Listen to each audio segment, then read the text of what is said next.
Welcome to the Mindfully Masculine podcast. This is Charles.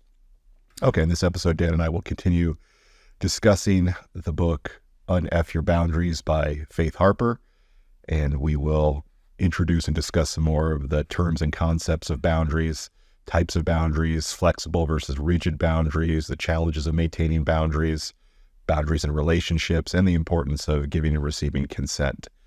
Please check out our website, mindfullymasculine.com, where you can see full video episodes, all of our social media links, download audio episodes. It's all there, mindfullymasculine.com. Check it out. Thanks and enjoy. Good morning, Charles. How are you? Good morning, Dan. I'm well, thank you. I'm tired and about to get more tired in the near future. Sounds exciting. Can't wait for that. Yeah. After we're done recording, I'm going to get my hair cut and then come back here, and then you're taking me to the airport. I'll be gone for 10 days, 9 nights. Okay, so I got to call you out, though. Why are we tired? You're teasing us now. I'm tired because I woke up at 4 o'clock. And why did we wake up sore? Because I still had things to do around my house before it was ready to abandon for 10 days. Last night I was running around tying down and zip tying all the outside stuff. That there's a tropical wave brewing out I think it's around Puerto Rico right now, but it's looking like it's going to come into the Gulf and possibly loop around. And I'm in Bradenton, not that far from the ocean. Yeah, had to do that. And I got very tired last night around probably 9 o'clock or so. And I still had more work to do. So I was like, all right, I'll set my alarm for 4 so I can wake up and get a quick shower and shave and do the remaining tasks that I had to do. Is this a little bit of a change of routine for you where you call it quits a little bit earlier, like 9 o'clock is earlier for a lot of people, and decide to get up early and do more stuff? That's what I usually do. Like you push through. A couple weeks ago, I had to be in Jacksonville before 9 o'clock, and I had the choice of, do I break the 4-hour drive in half and do part of it Sunday night and finish the rest of it Monday morning? I was like, no, I would rather wake up super early and make that drive than drive at night. I think we talked about that at some point when we were talking about sleep. And I think the breakdown is most people would naturally be better going to bed early and waking up early. It's just, between what we do for work and what we do for fun, a lot of people just aren't able to get on that schedule. Yeah. It's interesting because I read some papers about our natural circadian rhythms, and it actually, the percentage of people who can operate later at night is actually higher based on your age. And typically younger people, especially people who are, especially kids who are going into high school, actually, they were making the case that it's doing kids a disservice by having typically high school kids waking up earlier than the younger ones. Because when you're before high school, the younger ones, they're the ones that are more operate similar to when we get older, where getting up early, we're more alert.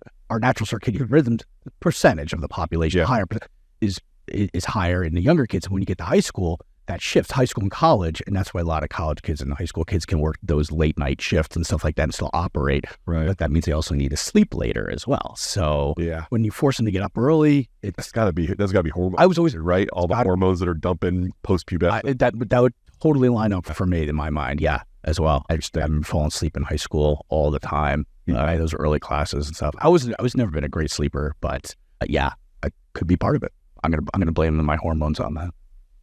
Yeah, I've been having a couple nights a week where I've been waking up around 1 and not getting back to sleep till about 4, and just waking up and not feel like I was going back to sleep, or waking up and checking my phone and then just not putting it down for hours. So I don't know if you've heard this or if I mentioned it. Apologize if I have, but it's not just the blue light that causes us to stay awake. They find that the high flicker rate of those types of screens is very stimulating to our brains. And so it doesn't matter how dim it might be or how yellow it might be. The yellow setting, by looking at a screen, it's literally stimulating. Yeah, I do too. All the people who say don't have the phone even in the room, I get it, but I can't do it. Or I've chosen not to do it. I should say I could do it if it mattered enough. But it has. So a couple of things I wanted to address in our intro. One is I talked you into doing 75 hard. You did. What day are you on? 6. How's it going? It's going. It's still going. Almost a week. I am starting to get a little bit sore on the 2 workouts a day, and also the walking. But it's going well. It's going well. I'm enjoying it, and I'm enjoying reading the 10 pages every day. I am not a huge reader, but I found some good books. And again, it's nonfiction books, so it's right up my wheelhouse. I don't read the nonfiction stuff anyway. I don't listen to the nonfiction stuff. And it's only 10 pages, so it goes pretty quick. Right? Oh boy, yes. I meant fiction. So you can see my brain's a little tired because I've been getting up very early to go to the gym and trying to get everything done. But it's been good. A 75% nonfiction, 25% fiction guy. So about a quarter of what I listen to is going to be fiction, usually in a book series that I already know that I like. Yeah. But yeah, I posted a meme earlier this week that said something about I'm not the product of thousands of years of handed down oral tradition just to hear people tell me that audiobooks are cheating. And I do agree with that. For the sake of keeping your language precise, it's very easy to say, oh, I read a book when you really listen to a book. And I get people who think that distinction should be maintained. But man, I like listening to books, and I get a lot. I would say I get more out of listening to a book than I do out of reading a book. I used to think that myself. I'm huge, and I still do. I still love that because I can multitask. But sitting down and reading these books, not just for the 75 Hard Challenge, but for our podcast. Yeah, whenever we bought the book, I definitely retain the knowledge more easily in a different part of my brain when I'm reading it than when I listen to it. Oh yeah, then tell me what sort of crystal promotes being the best. I think it was amethyst. Anyway, so yeah. Yeah, Self-Care for Men was the last book that we did not have access to an audio copy. We had to read, and it was miserable. So that made it miserable for me. I guess maybe it's not a fair comparison because we're also listening to this on audio, and I'm reading it as well. So I'm getting it from both sensors. Oh my gosh, man. Senses. And so we might need to. So anyway, but the side effect too of the 75 Hard is it's actually helped me get a little bit more disciplined in some of my other habits that I wanted to start. For example, Wordle. I don't know if you know that game from. Yeah. Okay. Yeah. I was first introduced to it from watching Larry David's show, like Curb Your Enthusiasm, because basically he was being a jerk because he's so mad at Ted Danson. He was telling them the answer to Wordle before they actually had a chance to do it. And so that was his little petty way of ruining the guy's day, right? I had some people sharing the word of the day on Facebook. I would unfriend them immediately. That's hysterical. Yeah, if you did that, I would. Yeah. During the pandemic was when I think those came out, and I was playing it every day, and I had streaks going like crazy. My dad's really into it. Yeah. So I was like, you know what? I just came back from visiting my dad, and I'm like, you know what? Trying to find new ways to connect and stuff. And I'm like, all right, teach me Wordle. Because we'd sit there and we'd watch Jeopardy and Wheel of Fortune, stuff like that. And I enjoyed doing that with him. And I was just like, oh, what's your strategy with Wordle? It's kind of like Wheel of Fortune stuff. You go with the most popular consonants and vowels. Your starting word. It changes depending on, it's just what I feel like. Whenever I try to focus on the RSTLNE. I try to get 2 or 3 of those and then a couple extra ones. I don't have one yet. My step. Okay. Yeah. So I've started doing that, and I've got a little streak going, and it happened to coincide with me starting 75 as well. And it's nice because then I'll text my dad every morning and say, hey, okay, this is my score, and he'll text me back, and that's his score and stuff like that. So just like another way of connecting with him, and it's been a nice little side effect. So who's better at it, him or you? Oh, him by far. He used to be like a Scrabble champion. Like he memorized all the 2- and 3-letter words in the dictionary so he could be really competitive with Scrabble online. Yeah, is it? Or a little bit weird. I don't know. All the 2- and 3-letter words, there's a lot of them. There was like 80 some. I had no idea. See how that would help Scrabble. I feel like that's almost cheating, but whatever. There was something like that there was some game that I would study for in that way. Maybe it was just trivia nights when we would go to trivia where they would tell you what the topics were going to be in advance. Oh, okay. And I would just, if it's okay, there's going to be one of the topics is hockey or something like that. And then I'd go online and be like, okay, what are the most common hockey facts or stuff that would come up in trivia? And I'll bet AI would make cheating on stuff. It's not really cheating, prepping. I would prepping for that. But you know what? That's not cheating because everybody knows what it's going to be about. Exactly. Yeah. It's not stopping anybody else from doing it. Right. The other thing I wanted to bring up was we got some feedback on a recently aired episode, and I wanted to get your opinion on this. In talking about, this was back when we were doing our series on the 5 love languages, and some of the things I said, and you probably said or agreed with, about how women will have more opportunities for relationships, or at least for being courted by partners, than men do, and how that can possibly, why that could be a factor in why more relationships are ended by women than men. Okay. And the feedback I got from one of our listeners and a friend of mine who was a woman was, no, you don't understand. It's not easy to just go find good men for relationships. It's extremely hard to find them. So we're not walking around with this attitude of, I'll just jump out of this relationship because I can go find somebody better. And while I would agree with her that it is equally difficult for men and women to find optimal partners, but the amount of pursuit that women often get from suboptimal partners is way higher than the amount of pursuit that men get from suboptimal partners. That makes me think of an interesting point here. Potentially, is it more difficult for women to find an optimal partner because they have to sift through all the suboptimal stuff that they're being confronted with, versus a man who typically, an average guy, isn't being handed offers from optimal or suboptimal women on a daily basis?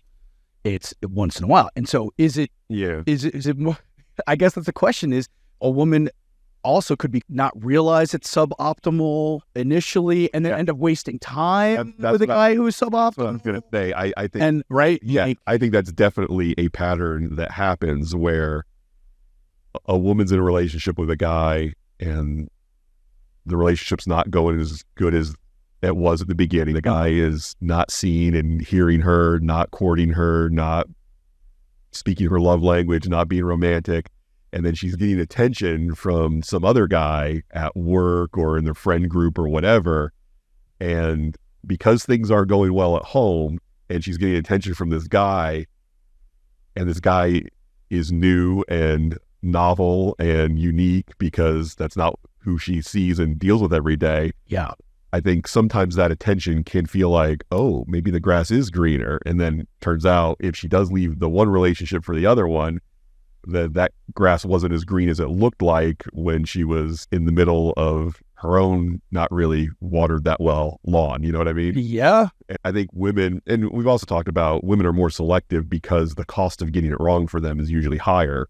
Whereas for so much of human history, if a guy marries the wrong woman, procreates with the wrong woman, for a lot of our history, all that guy had to do was move to the next town and start over, where it's not that easy for the ladies. They're stuck with the kids that are made that union, and they have to raise them and take care of them and so forth. So for that reason, I think women are choosier than men are. And as a result, because the converse of that is men are less choosy than women. And so I think for women to maintain the high standards that they have on who they're willing to get into a relationship with, then yes, it probably is harder for them to find someone good enough to hitch their trailer to. Yeah. But again, I would say for so many guys, they're going through life feeling like they've got no options at all. And so if they are in a relationship and that relationship goes south and they get dumped, then they're going to look around. There's usually not a group of female coworkers or friends or whatever that were just waiting for that guy's relationship to end so that they could ask him out. Yeah. It doesn't happen that way. Yeah. Where, again, even with women, even if the choices that they get immediately after their breakup goes public, they're not ideal choices, they're still very quickly going to have the men around them will usually do something to reaffirm their value as a romantic option, where I would say the majority of guys don't get that kind of experience. Yeah. Yeah. So on the one hand, I do agree with her that yes, finding a partner good enough for a long-term relationship is not easy for men or women. But getting the ego boost of interest from people that are at or slightly below a level that you would, mostly I would say slightly below or further below what you would actually accept as a partner, to get interest from that kind of person is way, way easier for women than men. And on that note as well, even if you are swimming in a pool of suboptimal partners, you do build a little bit of experience and knowledge of what you don't want, right? Which I feel like helps you zero in on what you do want. I feel, and I was assuming here, obviously, that on the whole, women have a better idea of a suitable partner for them than an average man would in terms of just experience, saying, okay, I'm seeing this. And the other thing is, I think it's more comfortable and more common for women to talk about relationships with each other. True.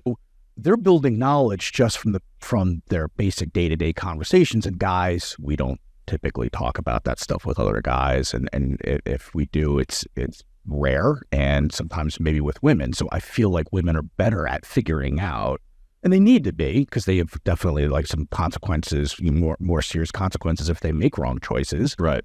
But I think the environment that a typical woman is in, I feel like they've got better experience at figuring out very quickly who's a good partner, who's not. And where guys, we're not exposed to that. So one, there's that feeling of scarcity. So we're going to probably let things go, or with that we shouldn't, with partners when we finally do have an opportunity to connect with somebody, right? We might not be as diligent about some of our standards. We let it go. I've been there, but I just think just lack of experience from a guy's standpoint puts us at a disadvantage in terms of trying to connect with somebody optimally. Yeah, and I think the abundance versus scarcity mindset definitely backs that up with some of the statistics that you hear about dating apps where, some ridiculously high, what I consider to be ridiculously high percentage of women will set their height requirement at 6 foot and not even consider going under it. And I think Bumble said it was like 75% of women will say 6 feet or over, or I'm not interested. And then the swiping rates, like women will swipe like on 5%, swipe right on 5% of guys, where guys are swiping around 50-50, yes and no on women.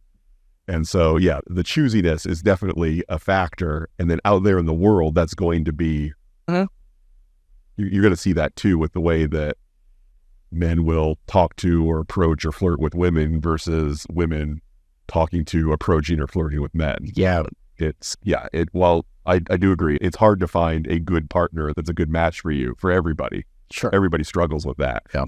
But the world feels like a more abundant place for most women, especially what society considers to be conventionally attractive women. Mm-hmm. It's very easy for them to walk around with an abundance mindset of lots of men want me. Yes, it's still hard to find the right man, but lots of men want me, where very few of the guys that we are or we know walking around with that mindset of, so women want me. And they demonstrate that to me almost every day. Yeah. Like that's a very small number of men. And usually it has more to do with success, fame, and status than it does just how physically attractive those guys are. But yeah, when you're Chris Hemsworth, you're going to walk around feeling like, oh, hey, almost every woman I see wants me. Yeah. Because they probably do for a variety of reasons. And that's not a moral judgment. I think the way people work at scale is just the way people work. And there's nothing right or wrong about that. It just is what it is. But we do have unique challenges and unique approaches and unique experiences when it comes to our relating to potential romantic partners. But again, the one thing we both share in common is finding the right person is difficult. I agree. Okay. Thanks. I want to encourage our audience to continue giving us feedback. That was great. I really enjoy. I want to talk about it. Yeah, making me think about things again a little bit differently. Yeah, thank you. Yeah, keep them coming. Absolutely. Okay, that's great. So now we're going to talk about boundaries. We're still using the Unfck Your Boundaries book by Faith Harper, and we're going to get into some definitions today on what are boundaries. Boundaries, in the very general sense, are the lines that are between one area and another area. Boundaries aren't just hard no's. They can also be maybes and yes within these parameters. Yeah. And we'll talk about those flexible boundaries, those rigid boundaries, and those permeable boundaries in a minute. But first we'll go through I think she has got 7 types of boundaries. Physical boundaries deal with basically how you're touched and how you touch others. Mm-hmm. And that can certainly overlap with your sexual boundaries, which is a type we'll go to, but it can also be completely free of that. I definitely have some permeable boundaries. And she even said in the book, she's like, you probably picked up this book because your boundaries are too permeable. And she's, and I guilty for sure. So I definitely want to firm up some of mine. Next time I'm in a group situation with you, so you'll see me do it and you'll laugh. And somebody gives me the I'm a hugger, I'm going to give them my hand and be like, I'm not, and just shake their hand and then immediately hug someone else. Just to rub their face in it. I'm going to go take it one step further. I'm a kisser. I'm an open mouth kisser. Okay, yeah. How you touch people, how people touch you, when, where, how, who, all that stuff. Those are your physical boundaries. Property boundaries is your stuff, basically. Yeah. And other people's stuff. Yeah. And how comfortable you are letting people have access to your stuff, either giving it to them, letting them borrow it, whatever that is. Anything about your property, how you handle other people's access to it and how you access other people's stuff, that would be your property boundaries. Yeah. Sexual boundaries, not just the physical and emotional aspects of sex, but I like that she got into the more details with the kinds of people we like, what we like to do with those people, the language that we find acceptable. Yeah, just talking about sexual, we're willing to, anything related sexually absolutely falls in this boundary. Absolutely. You can definitely encroach on people's sexual boundaries if you tell a joke around them that you're fine with, but they don't like, makes them uptight, upset. So in that case, who's to blame? Because the person, if they don't express that I'm uncomfortable with this type of talk, how is that other person supposed to know? Or should the other person just play it safe and not? I mean, I guess, and you know what I'm saying? That's where it's tricky. And she even makes a point here that there's no magic formula to be applied because it changes based on the situation, the person. So there is no magic formula, but it's again one of those things where, and over time it could change too. People have different opinions as they learn things and get older, so their boundaries might shift as well. So it's a little bit of an art form here. It is, and I would say certainly the setting that you're in is going to make a big impact on that. If you just meet a new coworker, what jokes are okay to tell them? Might be different from some guy you hit it off with sitting next to you at the strip club. He might be open to hearing some jokes that Susie, the new intern in the file department, when she's open to hearing. Mm-hmm. I think setting should probably be the number one. Well, maybe your relationship to the person and the setting that you're in is going to be big. And ideally, when you're comfortable enough to tell a dirty or off-color joke around someone, it's also someone that you know is comfortable enough with you to say, hey, I'm really not into hearing this kind of thing. Yeah. So if you are unsure whether they are comfortable enough to tell you, thanks, but no thanks, I don't want to hear those kind of jokes, then you should probably also be uncomfortable with telling them those kind of jokes. Yeah, for sure. So if it's not obvious, play it safe. Yes. Emotional relational boundaries are not just about how we want to feel and how others want to feel. They're more about demonstrating our respect for our own personhood and the personhood of others. Yeah, seeing someone as a unique individual who has their own list of things that they're into and not into, and their own feelings and their own responses to the things around them. These are a bit more nebulous and a little harder to get to the root of until somebody pretty well. Mm-hmm. And then it's time to ask those questions and just be watching and looking for people's reactions and trying to notice when the people around you feel uncomfortable and saying, hey, did you feel when I did this, it felt like you might have had some feelings around that. You want to talk about that? And just being on your guard first. That is very important. Absolutely. Because you don't want to just develop a pattern of just trouncing on somebody's emotional boundaries.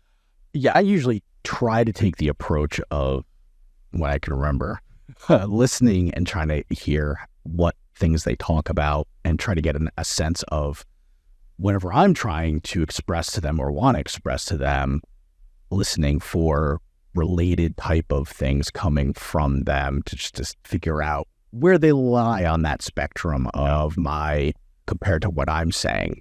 And of course, a lot of times what I'm trying to say never comes up in conversation or whatever. So I think it's important to try to, like you said, just really pick your audience wisely and just really assess where they're coming from before just blurting stuff out.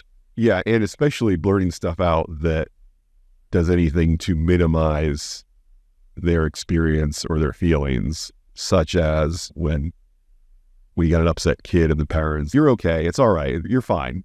that would be a violation of an emotional boundary. Yeah. Or telling a romantic partner, oh, I didn't do anything wrong. I wasn't trying to offend you. Yeah. Stuff like that. Yeah.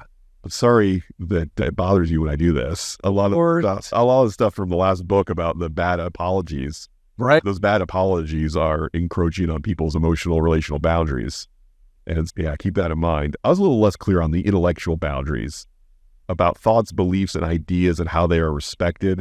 And they're also about access to information, ideas, and opportunities to learn. So I could use a better example of what is an intellectual boundary. I guess it might be getting someone to help you with something or tell you something that you can then use for your own good without crediting or benefiting them. I don't know. I wasn't really clear on this one. Yeah, I feel like it blends into all the others in some way, right? Yeah, it doesn't respect someone could be emotionally kind, but doesn't respect your worldview. Is that really intellectual? I guess one of it would, imagine a scenario like this. Would this be an intellectual boundary? You as a fundamentalist Christian have a child, and that child comes home from school and says, I read in a book that the earth is 4 billion years old, not 6,000 years old like you told me. And then throwing out the book. Yeah, I would say that. Get to read that book anymore. Yeah, I would say that. Imagine that would probably be encroaching on their intellectual boundaries. Yeah. And then you get into, I wonder, I don't think she gets really into the boundaries between parents and children in this book. At least she hasn't so far from what I've read. Yeah. But there's some interesting conversations to have about where parents get to set boundaries on behalf of their children and where parents are required to respect the boundaries of their children. That's, again, not an easy answer, I feel, because it's your child and I want to bring it up in the way that you think is best. And part of that process for me would be to naturally set boundaries because this is what you believe to be best for them, right? And at what point, though, are you doing them a disservice? Yeah. And we've, with some of the conversations in Florida specifically about access to books and things like that, and access to other people's ways of life and things. The thing I've always had is it's a parent's job to teach their kids how to think and how to feel, not what to think and what to feel. Yeah. Because if you take on the role of I'm going to teach you what to think and what to feel, then as soon as your kid is approached by someone who's better at convincing them what to think and what to feel, they're going to jump ship from what you taught them to what the other person taught them. Where if you teach them how to think and how to feel, then they'll be able to evaluate thoughts and feelings that come their way and decide what's a good thought, what's a good feeling, what's a bad thought, what's a bad feeling. You know, what's really funny about that, though, is like you're assuming all of us know how to think and, how to think about things and how to feel about things and how to question things. That's true. And I never had a class. I had a little dabble of some of that in some of my classes in college, but that's something I feel is a valuable skill. It is. In addition to managing your finances, which should be taught in high school or elementary school as well, and it's typically not, right? Yeah, I think there's a lot of like critical life skills that just unfortunately get kind of brushed under the table. If you're not taught by your parents and if you're not taught them by your school, then where are you going to pick them up? And I would almost say if you have not figured out how to recognize and label your own feelings and you're not capable of identifying where your thoughts come from, maybe you're not ready to start having kids yet. Fair? And we would certainly have a very different looking society if people prioritized, I need to understand the nature and the origin of my own thoughts and feelings before I reproduce. We would have a bit of a different looking society, I would say. Mm-hmm. So spiritual boundaries. Yeah, this is what I'm sure I must have encroached on more when I was more heavily religious than now. Yeah. But how we practice our spiritual beliefs, how we share them with others, those spiritual boundaries, she offers the example of making someone pray or refusing to allow someone to pray. Mm-hmm. I would also say dismissing the things that people believe as nonsense when that's what you feel. Which obviously you're allowed to feel that the things that people believe are nonsense, but how you would express those to those people. And I'm sure I still struggle with doing that, mostly unintentionally. Mm-hmm. But then again, when someone wants to impose their spiritual boundaries on me and say, you have to live this way because X, Y, Z, and I'm going to use my spiritual boundaries to inform the kinds of laws that I support being created in society, then it's a very natural reaction to say, okay, I'm going to push back on your spiritual boundaries by violating them and dismissing them and saying that they're nonsense or whatever. Yeah, it's hard to not get dragged down into very much that level of communication. Yeah. I think in not just with spiritual conversations, but almost any conversation, it's we start to feel emotionally, we get riled up because our boundary got violated, and now our emotions are running high. It's tough because, look, you're just going by the numbers, and I think I may have a blind spot here, but I would find this argument hard to refute. The majority of people on the planet participate in religions where the free exercise of their religion includes modifying society in a way that forces compliance with their religion. Yeah, I never understood that. And it's for me to feel like I'm being a good fill in the blank, Christian, Muslim. You need to spread the word, right? I've got to spread the word, and I have to codify the word into the government of the place I live so that certain things about what I believe, even the people around me who don't believe them, have to behave as if they do. Yeah. That more people than not live in those societies. Yeah. Including us right now in America. Yeah. That doesn't jive with me either. Yeah, it makes respecting and maintaining our own spiritual boundaries feel impossible. The other thing that I've come to realize too is some people actually enjoy those feelings of being uncomfortable by having confrontations with other people. It's not something that necessarily is easily cured or fixed, right? Nor is it your job to fix somebody else, but I think it can happen quite a bit. Not because they believe it so much, but maybe they're getting a dopamine hit or feeling good because they're going out there, right? What was that? What did high conflict personality? That was this book. That's right. She talked about it, right? And it's just because that's what the pattern that they have, and it's how they enjoy things. Yeah, or they feel like they need it, whether they enjoy it or not. They feel like it. Yeah. Yeah, the last one is time boundaries, which I like. This is one I hadn't thought about before, but she talked. Me either, yeah. Where there are things that don't encroach on any of your other kinds of boundaries. You'd be interested in doing them. You just don't have the time, and you have to prioritize to say, I don't have a problem with that. It's something I might enjoy, but I just don't have the time to do it, so I'm not going to do it. Mm-hmm. And that's a hard one to maintain with yourself, because it's about keeping your values in mind, keeping your other boundaries in mind, and saying, listen, there's a lot of things I'd love to spend my time doing, and some of those I just can't say yes to because I would have to say no to something that is worth more to me. I'm going to go out on a limb and say that's probably one of the biggest boundary categories that I would say most of us have, is saying yes and overcommitting to other people and other things. Sure. And that means our time boundary it's our own fault. Yeah. We don't have to say yes most of the time. It obviously depends, but I know I've been guilty of that too. And that's when we start to feel overwhelmed because we're not good enough about holding up our own time boundaries.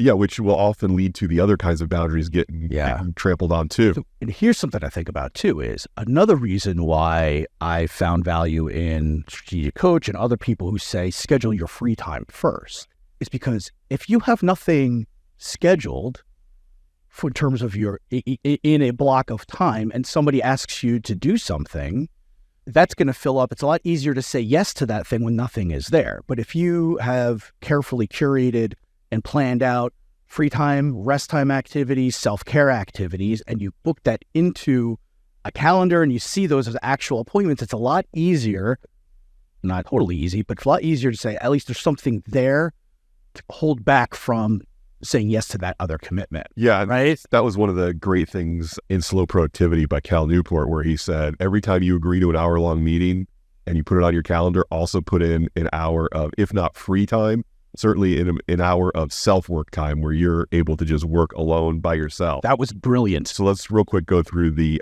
three kinds of boundaries. And when we use them, rigid boundaries are boundaries where it's like, I'm setting this and Nobody violates. I liked her example. Like, I got a pretty rigid boundary about people punching me in the face or draining my bank account. Yeah. I was like, okay, that's a pretty good example. Yeah, you never want to be in a position where some people are allowed to punch me in the face or some people are allowed to drain my bank account. And I was like, no, that is a rigid boundary. Yeah. No one's ever allowed to treat me this way. I will not ever tolerate this behavior.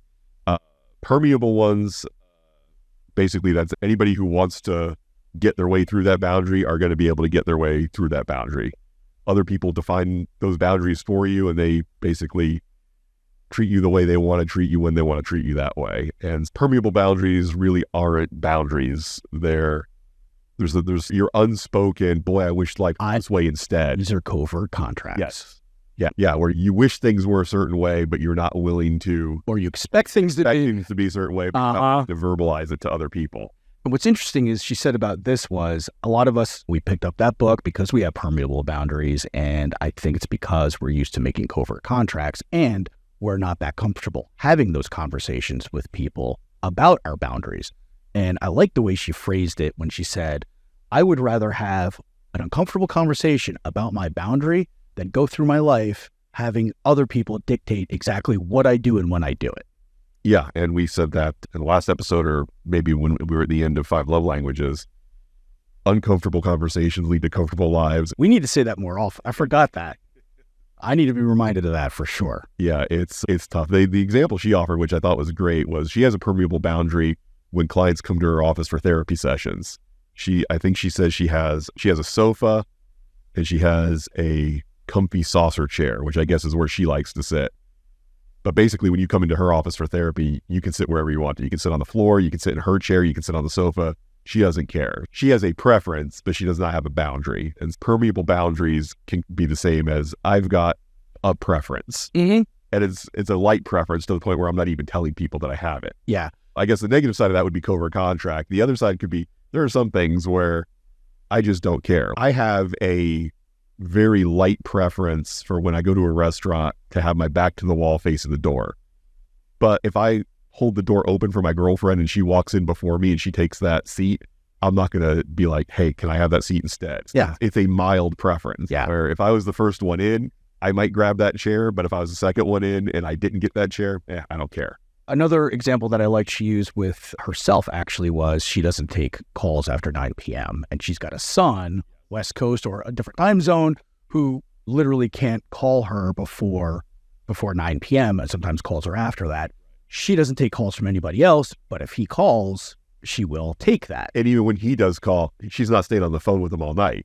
She's having a short sort of catch-up conversation, how's your day? Yeah. But she's not getting into anything super heavy or super lengthy with him. So yeah, with her, it's, I've got this rule, but my son can call me. Right. But even when my son calls me, we're not going to get into a heavy conversation that I stay on the phone with him all night for. If a conversation like that has to happen, she'll schedule it with him. It's like a VIP list, right? Yeah. Or whatever that is. Only certain people are allowed to like the people on engage with you. People on my phone are allowed to call me or text me even when my phone's in Do Not Disturb. That's a very exclusive list, which you happen to be on. Oh, you're on mine as well, so I appreciate that. Yeah. These flexible boundaries, the sort of middle ground that she talks about, which is going to be dependent on lots of other factors. You're okay with certain things sometimes and not other times. And you get to make those calls where permeable boundaries are always like, okay, you should do some introspection to see if this boundary is permeable for a reason or people are just walking all over you.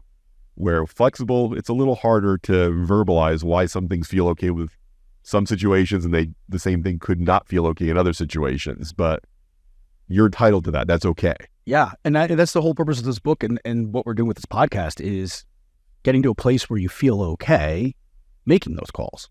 Yes, absolutely. And you don't want to be too permeable too much of the time. You certainly don't want to be too rigid too much of the time. And you don't also want to just be flexible where you have no hard and fast rules. So it's a little bit of I think hard and fast, a little bit of flexible. I think what she said. Yeah, and I think the workbook that she sells might be a good time to mention that, because that's probably a good resource. We haven't bought it yet. I probably will, but I haven't yet. But that seems like a good resource for working through some exercises to narrow in on a little bit more on what your boundaries are, which ones should be rigid, which ones should be permeable, which ones should be flexible.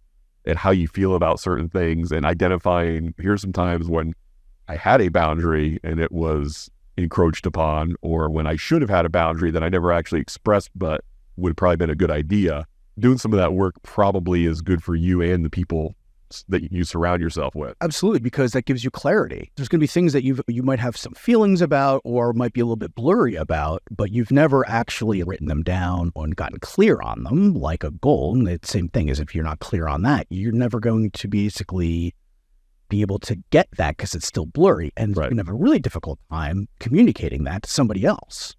And so you're not going to feel comfortable doing that. And so then a lot of times you fall into the trap that I fall into sometimes, which is just rather not have that conversation. Yeah, and there is potentially a cost to this too, which is particularly in romantic relationships. If two people are in a relationship together and they very clearly communicate all of their boundaries, what's the list again? Physical, property, sexual, emotional, intellectual, spiritual, and time, you could come to the conclusion that, okay, we might not be a good match with each other.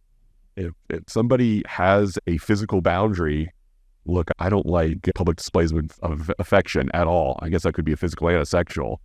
I don't even want you to hold my hand or put your arm around me in public. It makes me feel awkward. Yeah. It's like, well, I'm really kind of into that. And if you're telling me that that's your boundary, that's a rigid boundary for you, and it's also a rigid boundary for me that I like to express myself that way to my partner, okay, then we need to have a conversation about the prospects of us moving forward in this relationship.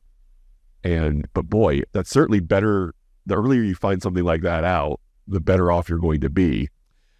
She also does say that it does change over time and it does change in different situations. That's, I think, something to dig into and say, hey, how rigid are you on that boundary? It could be her past experience just was really negative when it came to PDA, and maybe she's going to feel a bit more comfortable with you based on some time that you spend together, right? So it's not necessarily like a death sentence, but it's just a good points to actually address because they're important.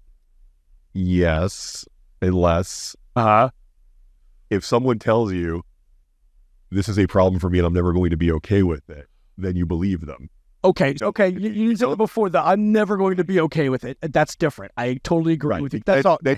Otherwise, you could find yourself in a situation where you're now putting a covert contract and you're trying to manipulate them. She'll once she gets to know me, she'll be able to understand why this is okay.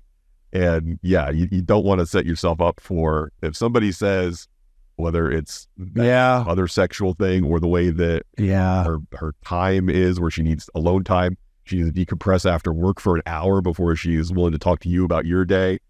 When somebody says, this is what I need, this is what I've always needed, this is what I'm always going to need, and then you say, yeah, she'll come around once she gets to know me, once she knows how good of a boyfriend or a husband. Listen, if you can find somebody who knows that and can express that to you, that's some value there, whether it works for you or not. But I feel like a lot of us, I think it's rare to find somebody who goes, I know this is what I need. I know this is how.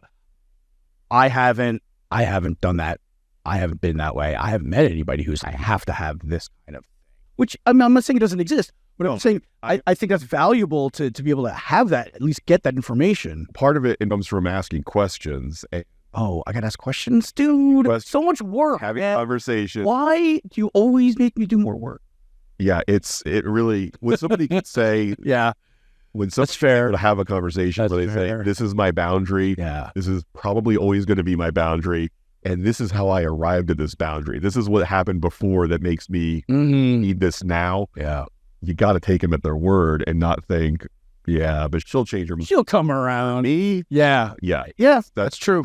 Yeah. Because look, I think once people get into relationships, they want to maintain that momentum of staying in that relationship. And we're always looking for reasons why we should stay and rarely looking for reasons why we should go until things get really bad. Then you're probably only seeing reasons why you should leave. Yeah. But for the most part, I think most of us, you and I both, 100% of the people at this table have been in situations where you saw very good indicators that the relationship was not going to last and you decided not to see them and focus on but maybe it will last because of this. Yeah. And so I think when somebody tells you their boundaries and their boundary and your boundary, their boundary and your needs are incompatible, then you got to say, okay, that sucks, but it's better to learn that now than 5 years from now.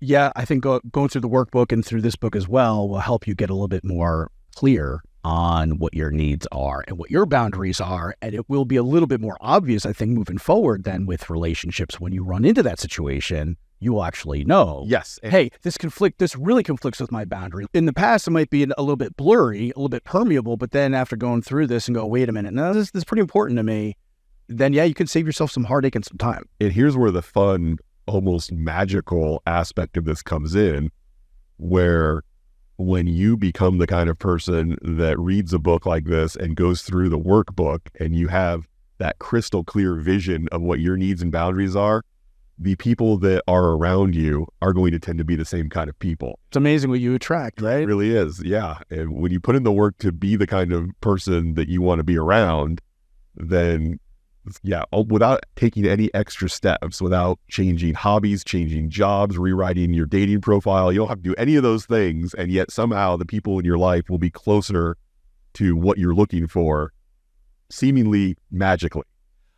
Yeah, I think it's a subtle shift in terms of how you carry yourself, how you talk, the things you talk about. Your identity really becomes somebody who has solid, clear boundaries. Right. And people will be able to see that and feel that. Yes. And so the people with ultra rigid, too rigid boundaries are not going to be into being around you. And the people with super permeable boundaries that enjoy being walked all over, they're probably not going to really enjoy being around you either. And while that could be disruptive to some of your existing friendships and relationships, in the long run, that's going to be good for you. It's hard to see it that way when you're in the middle of it. Yeah. When you're doing any kind of real personal development or self-improvement, again, the group of people you hang out with is going to change for the better, but also for the sad in the short term. Yeah, that's the thing, is you're comparing to, and there are probably some great qualities and great traits about the current group of people and relationship that you have. And now you're comparing it to an unknown, a black box, right? And so it's scary. And so it's a lot easier. And that's why a lot of us just stick with what we have and what we know, and we settle. Yeah. Yeah. Because the pain that you know is often more attractive than the pain that you don't. But the pain that you don't know might not be pain at all. Often when it comes to self-improvement, it's not pain. What you know is certainly attractive. Okay. We'll stop there for now. We're going to then get into how our boundaries are violated and the concept of consent and what consent means. And we'll look at the current sort of social definition of consent, which usually is applied in the sexual arena. But we'll look at a broader envisioning of consent as well to see how that works for not just having your sexual boundaries respected and respecting other people's, but how that applies to people's time boundaries and how consent applies to their property boundaries. There's a whole lot of complex stuff with consent that I've never thought about before. Next chapter. And I think it really makes you a better friend, better partner, because you are showing by thinking about them and thinking, hey, I need to get your buy-in. I'm asking you. That shows care. And you're giving at that point, you're showing them, and you're being vulnerable. It also does away with any patterns you might have of entitlement. When you keep consent, both requiring it and giving it at the forefront of your mind, people will not describe you as an entitled person. For sure. Yeah. I didn't think about that. Yes. That's good. Because that's one of when we think about talking about a third party, somebody you work with, saying, man, he feels really entitled. That's one of the worst things you could say about somebody. Because what it really means is, that's not a person that has a handle on the idea of consent. And defining and understanding consent is the antidote for walking around being unintentionally entitled. Yeah. And so we'll talk about that in the next episode. Sounds good. All right. Thanks, Dan. Appreciate it. See you next time. All right. Bye-bye. All right. Thanks so much for listening to the episode, the whole episode. We certainly appreciate it. Please check us out at mindfullymasculine.com, where you can find all of our social media links, as well as watch video episodes of the show, listen to audio episodes, everything that we got out there. It's at mindfullymasculine.com. Thanks.